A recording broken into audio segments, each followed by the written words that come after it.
परमहंस योगानंद जी के शब्दों में ईश्वर से बात करना कोई परिकथा नहीं, बल्कि एक जीता जागता अनुभव है। भारत की पवन धारा पर संतों को देखा गया है जो प्रभु से सीधा संवाद करते हैं, जैसे कोई अपने पिता या माँ से बात करे। और हैरानी की बात यह है कि ये सिर्फ संतों तक सीमित नहीं, आप और हम भी ईश्वर से न सिर्फ बातें कर सकते हैं, बल्कि उनकी मधुर प्रतिक्रिया भी सुन सकते हैं। ईश्वर तक पहुंचने का रास्ता दिमाग नहीं, दिल से होकर जाता है। अक्सर हम प्रार्थना में शब्दों का ढेर लगा देते हैं, पर भावनाएं ठंडी रह जाती हैं। योगानंद जी कहते हैं, ईश्वर से वैसे ही बात करो जैसे एक बच्चा माँ के आगे बेपाक होकर रोता है। उन्हें पिता या माता का स्नेहिल रूप समझो। जिस तरह माँ बच्चे की गलती भूलकर गले लगा लेती है, वैसे ही जगत जननी भक्त की पुकार को नज़रअंदाज नहीं कर सकती। क्या वाकई ईश्वर सुनेंगे? ये सवाल मन में आते ही प्रार्थना की शक्ति घट जाती है। भक्त प्रहलाद की तरह निर्छल भाव से मांगो, फिर देखो चमत्कार। प्रार्थना में ऊर्जा होनी चाहिए। जैसे बादल गरजकर बरसते हैं, वैसे ही दिल की गहराइयों से निकली पुकार ईश्वर तक पहुंचती है। ईश्वर को जटिल शब्दों की नहीं, सच्ची लगन की भूख होती है। एक बच्चे की तरह सीधे सरल शब्दों में कहो, हे प्रभु, मुझे तुम्हारा साथ चाहिए। योगानंद जी कहते हैं, ईश्वर चुप इसलिए रहते हैं क्योंकि हमारा ध्यान उनकी माया जनित सृष्टि पर होता है, उन पर नहीं। जैसे कोई बच्चा माँ से खिलौना मांगता रहे, पर माँ की गोद में बैठने की चाह ना हो। जब तक हम स्वयं ईश्वर को पाने की ललक नहीं जगाते, तब तक उनकी आवाज़ सुनाई नहीं देगी। ईश्वर से बात करना कला है, जिस साधना के लिए धैर्य और अटूट विश्वास चाहिए। जिस दिन आपने उनकी मधुर आवाज़ सुनी, समझ लेना जीवन का सबसे बड़ा उपहार मिल गया। हमारा रिश्ता ईश्वर के साथ बिना किसी शर्त के प्रेम का होना चाहिए।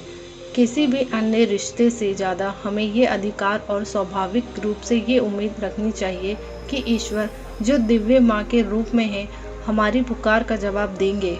ईश्वर इस तरह की गुहार को नज़रअंदाज नहीं कर सकते, क्योंकि एक माँ का अस्तित्व ही है अपने बच्चे से बिना शर्त प्रेम करना है और उसकी गलती को माफ़ कर देना, चाहे वे कितनी भी बड़ा पापी क्यों ना हो। हमारे हृदय में ईश्वर की एक स्पष्ट छवि माँ के तुल्य होनी जरूरी है, नहीं तो हमें स्पष्ट जवाब नहीं मिलता। और प्रभु से जवाब की मांग दंड होनी चाहिए। आधे अधूरे विश्वास वाली प्रार्थना काफ़ी नहीं है। अगर आपने ठान लिया है कि वे मुझसे बात करेंगे, और चाहे कितने भी साल बीत जाएं, अगर आप उन पर अटूट विश्वास रखते हैं, तो एक दिन वे जरूर जवाब देंगे। एक योगी की आत्मकथा ग्रंथ में मैंने उन कई मौक़ों के बारे में बताया है जब मैंने ईश्वर से सीधे बात की है। मेरा पहला अनुभव जब मैंने दिव्य आवाज़ सुनी, बचपन में हुआ था। एक सुबह मैं अपने बिस्तर पर बैठा हुआ था और गहरे विचारों में खो गया। मेरे मन में एक सवाल उठा, बंद आँखों के अंधेरे के पीछे क्या है? और तभी मेरी आंतरिक दृष्टि में एक विशाल प्रकाश की चमक दिखाई दी। मेरे माथे के भीतर एक चमत्कार परत पर संतों की दिव्य आकृति दिखी, जो पहाड़ी गुफाओं में ध्यान मगन बैठे थे, जैसे कोई छोटी सी फिल्म चल रही हो। ये अनुभव इतना जीवित और रहस्यमय था कि मैं उस पल को आज भी महसूस कर सकता हूँ। तुम कौन हो? मैंने जोर से पूछा। हम हिमालय के योगी हैं, एक दिव्य आवाज़ ने उत्तर दिया। उस आवाज़ को शब्दों में बयान करना मुश्किल है, लेकिन मेरा दिल खुशी से झूम उठा। वे दृश्य गायब हो गया, लेकिन चांदी जैसी किरणें फैलती चली गई अनंत तक। मैंने पूछा, ये अद्भुत प्रकाश क्या है? मैं ईश्वर हूँ, मैं प्रकाश हूँ। आवाज़ स्पष्ट थी, मधुर थी और ऐसी थी जैसे बादलों की गूंज। उस समय मेरी माँ और बड़ी बहन रोमा वहीं मौजूद थी, और उन्होंने भी ये दिव्य आवाज़ सुनी।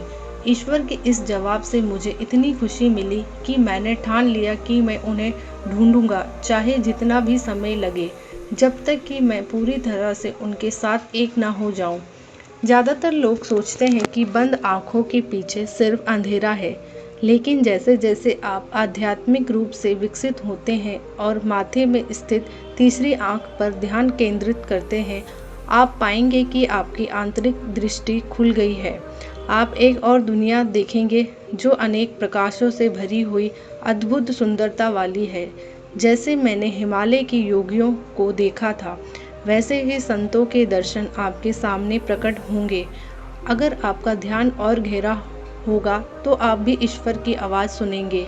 अगर आप एक बार भी प्रभु के साथ रोटी तोड़ लें, उनकी चुप्पी को तोड़ दें, तो वे आपसे बार बार बात करेंगे। लेकिन शुरुआत में ये बहुत मुश्किल है।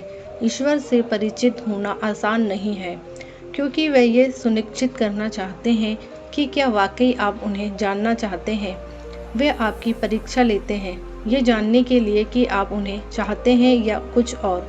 वे तब तक आपसे बात नहीं करेंगे जब तक आप उन्हें ये विश्वास नहीं दिला देते कि आपके दिल में कोई और इच्छा छुपी नहीं है। अगर आपका दिल सिर्फ सांसारिक चाह की कामनाओं से भरा है, तो वे खुद को आपके सामने क्यों प्रकट करें। ईश्वर की खोज एक सच्चे और निस्वार्थ भाव की मांग करती है। जब आपका दिल पूरी तरह से साफ होगा, तब वहाँ आपसे बात करेंगे और उनकी आवाज़ आपके लिए एक मधुर संगीत की तरह होगी।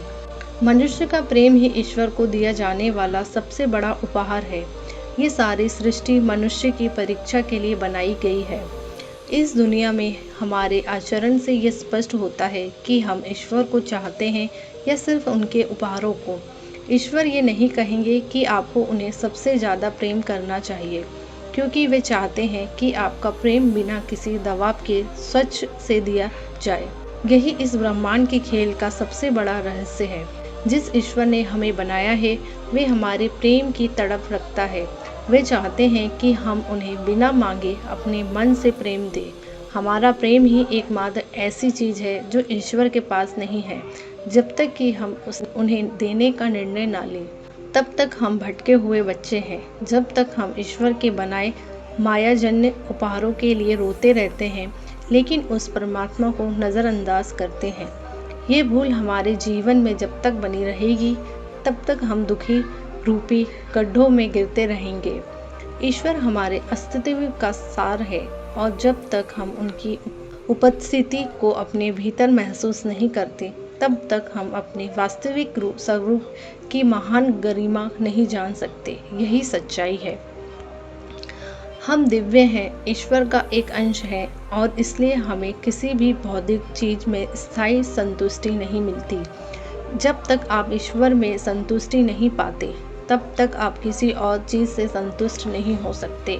परमहंस योगानंद जी कहते हैं, मैं अपना ज्ञान किताबों से नहीं बल्कि ईश्वर से प्राप्त करता हूँ।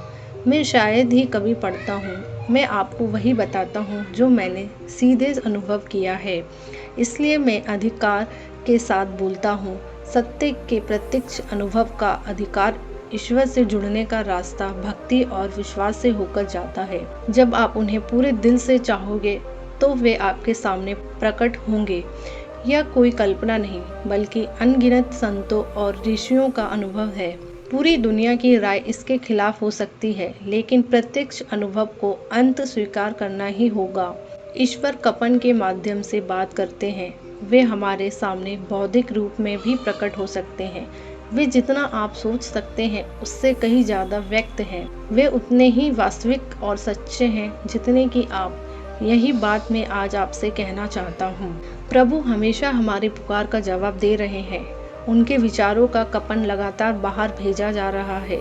यहाँ एक बहुत महत्वपूर्ण बात है। ईश्वर चेतना है, ईश्वर ऊर्जा है। बात करने का मतलब है कपन करना, और अपनी ब्रह्मांडीय ऊर्जा के कपन के माध्यम से वे हर समय बात कर रहे हैं। वे सृष्टिकर्ताओं स्वयं को ठोस, तरल, अग्नि, वायु और आकाश के रूप में प्रकट करता है। वे अदृश्य परमात्मा लगातार दृश्यमान रूपों में खुद को व्यक्त कर रहा है। फूलों में, पहाड़ों में, समुद्रों में और तारों में। पदार्थ क्या है? ये ईश्वर की ब्रह्मांडीय ऊर्जा का एक विशेष कपन मात्र है। ब्रह्मांड में कोई भी रूप वास्तव में ठोस नहीं है। जो ठोस दिखता है वे सिर्फ उनकी ऊर्जा का एक सघन या बड़ी कपन है। प्रभु कपन के माध्यम से हमसे बात कर रहे हैं, लेकिन सवाल यह है कि उनसे सीधे कैसे जुड़ा जाए। ये सबसे मुश्किल काम है, ईश्वर से बात करना। अगर आप किसी पहाड़ से बात करेंगे तो वे जवाब नहीं देगा। फूलों से बात करें तो शायद आपको उनमें थोड़ी सी प्रतिक्रिया महसूस हो। और हाँ, हमें दूसरे लोगों से बात कर सकते हैं, लेकिन क्या ईश्वर फूलों और इंसानों से कि वे हमारी बात सुनते हैं लेकिन जवाब नहीं देते? ऐसा लगता है ना, दिक्कत उनमें नहीं बल्कि हम में है। हमारी अंतर्ज्ञानी टेलीफोनिक प्रणाली खराब हो गई है।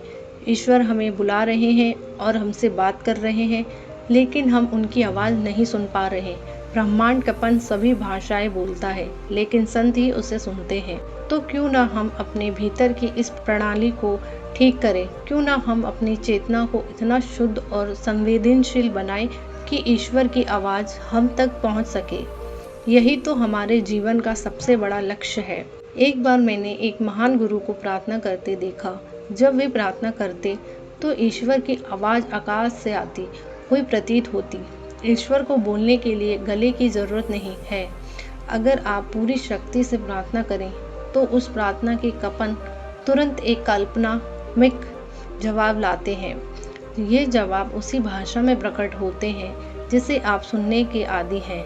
अगर आप अंग्रेजी में प्रार्थना करते हैं तो जवाब अंग्रेजी में सुनेंगे। अगर आप बंगाली में बोलते हैं तो जवाब बंगाली में मिलेगा। अलग अलग भाषाओं के कपन ब्रह्मांड कपन से उत्पन्न होते हैं।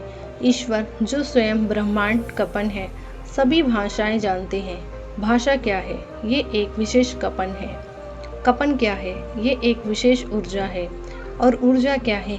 ये एक विशेष विचार है। हालांकि ईश्वर हमारी सभी प्रार्थनाएं सुनते हैं, लेकिन वे हमेशा जवाब नहीं देते। हमारी स्थिति उस बच्चे जैसी है जो अपनी माँ को बुलाता है, लेकिन माँ को लगता है कि आने की ज़रूरत नहीं है। वे उसे खेलने के लिए कोई खिलौना दे देती है ताकि वे चुप हो जाए। लेकिन जब बच्चा माँ के सिवा किसी और चीज़ से राज़ी नहीं होता तो माँ आ जाती है। अगर आप ईश्वर को पाना चाहते हैं तो आपको उस जिद्दी बच्चे की तरह बनना होगा जो माँ के आने तक रोता रहता है। अगर आपने ठान लिया है कि आप उनके लिए रोना बंद नहीं करेंगे तो करुणामयी सृष्टिकर्ता माँ आपसे बात करेगी, चाहे वे सृष्टि के घरेलू कामों में कितनी भी व्यस्त क्यों ना हो। अगर आप अपनी पुकार जारी रखेंगे तो वे बोलने के लिए है। हिंदू धर्मशास्त्र हमें बताते हैं कि अगर एक रात और एक दिन तक एक पल के लिए भी रुके बिना एक भक्त दिल की पूरी गहराई से ईश्वर के लिए तड़पता है तो ईश्वर उसे जवाब अवश्य देते हैं। लेकिन ऐसे करने वाले कितने हैं?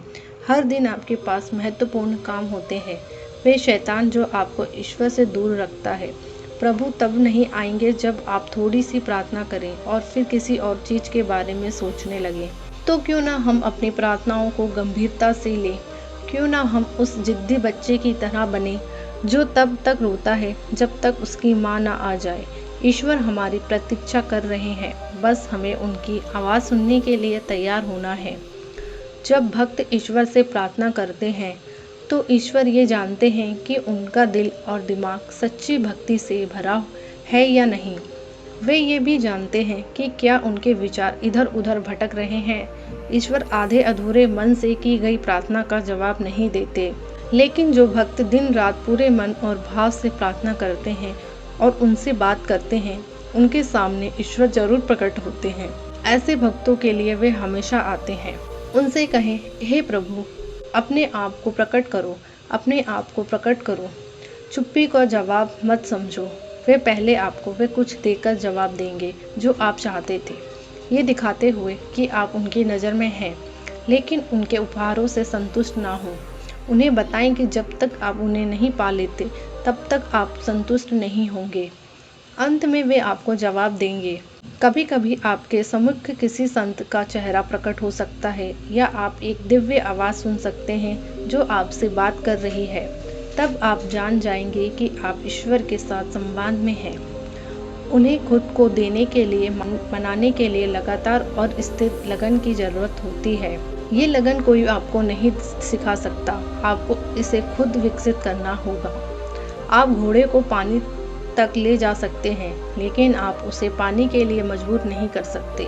लेकिन जब घोड़े को प्यास लगती है तो वह खुद ही पानी की तलाश में निकल पड़ता है। ठीक उसी तरह जब आपके मन में प्रभु की प्यास जागृत होगी जब आप किसी और चीज़ को अधिक महत्व नहीं देंगे, ना दुनियावी चीज़ों की न शरीर की, तब वे आएंगे। याद रखें, जब आपका हृदय पूरे आर्त भाव से पुकारेगा, जब आप किसी बहाने को स्वीकार नहीं करेंगे, तब वे आएंगे। आपको अपने मन से सभी संदेह को दूर करना होगा। ज़्यादातर लोगों को कोई जवाब नहीं मिलता क्योंकि उनमें अविश्वास होता है कि उनसे परमात्मा कैसे बात कर सकते हैं। अगर आप पूरी तरह से दृढ़ हैं कि कुछ भी हो जाए परमात्मा से ज़रूर बात करेंगे, तो कोई भी चीज़ आपको रोक नहीं सकती। जब आप हार मान लेते हैं तो आप खुद के खिलाफ फैसला लिख देते हैं। सफल व्यक्ति के लिए असंभव शब्द का कोई अस्तित्व नहीं होता। ध्यान में जो ब्रह्मांडीय ध्वनि सुनाई देती है, वे कोई साधारण आवाज़ नहीं है, वे ईश्वर की आवाज़ है। ये ध्वनि आपकी समझ में आने वाली भाषा में बदल जाती है।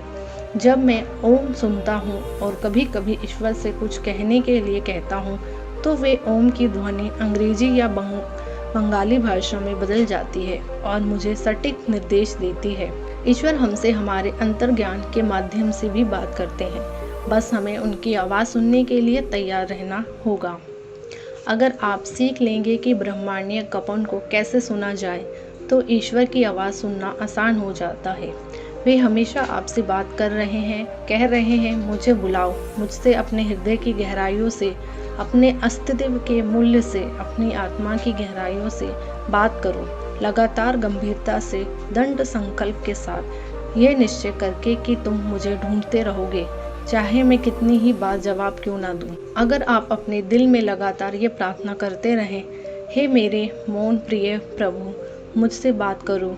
अगर एक बार भी उनकी ओर से तुम्हें ये जवाब मिल जाए कि हे मेरे भक्त, मैं तुम्हारे पास आऊँगा, तो तुम फिर कभी उनसे अलग महसूस नहीं करोगे। दिव्य अनुभव हमेशा तुम्हारे साथ रहेगा, लेकिन ये पहली बार पाना मुश्किल है, क्योंकि हमारे हृदय और मन पूरी तरह से अस्तित्व नहीं होते। हमारे पुराने बौद्धिकवादी विश्वासों के कारण संदेह घुसा आता है और हम उनकी आवाज़ सुनने से चूक जाते हैं। ईश्वर सच्चे भक्तों को हृदय की पुकार का जवाब देते हैं। वे हर इंसान को जवाब देते हैं, चाहे उसकी जाति, पद या रंग कुछ भी हो। बंगाल में एक खूबसूरत कहावत है, अगर तुम ईश्वर को करुणामयी माँ के रूप में पुकारो, तो वे चुप नहीं रह सकती, उन्हें बोलना ही पड़ता है। कितना सुंदर है ना।